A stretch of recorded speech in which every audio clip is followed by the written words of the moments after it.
Hello viewers, দিদির রান্নাঘরে সবাইকে ওয়েলকাম জানিয়ে শুরু করছি আজকের রেসিপি 1 মিনিটে টক দই তৈরি।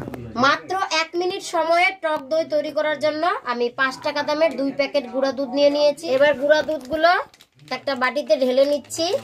গুঁড়া দুধই আমি বাটিতে ঢেলে নিচ্ছি। এরকম একটা চায়ের কাপে মেপে দিলে গুঁড়া দুধের পরিমাণ হবে হাফ কাপ। 2 টেবিল চামচ পরিমাণ হোয়াইট ভিনিগার এই গুঁড়া দুধের সাথে মিশিয়ে নিচ্ছি।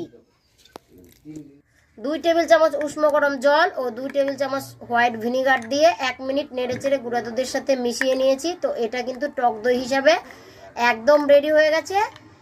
এটা আপনারা যে কোনো রান্নাতে টক দই হিসাবে ব্যবহার করতে পারেন। এটা একদম দোকানের কেনা টক দইয়ের মতোই কাজ দেবে। এখন আমি এই টক দইটাকে 10 মিনিট ফ্রিজে রেখে দেব। খুব সুন্দরভাবে এটা জমে যাবে, একদম পারফেক্ট দোকানের মতন দেখাবে। আপনারা চাইলে এই অবস্থাতেও টক দই হিসাবে কাজে লাগাতে পারেন, তবে ফ্রিজে রেখে দিলে একদম সুন্দরভাবে জমে যাবে।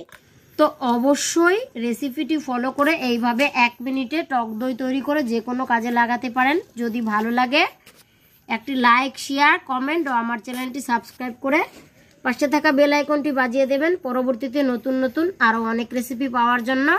আজকের মতো বিদায় নিচ্ছি, ফিরে আসবো অন্য কোনো নতুন রেসিপি নিয়ে। ততক্ষণ ভালো থাকুন, সুস্থ থাকুন।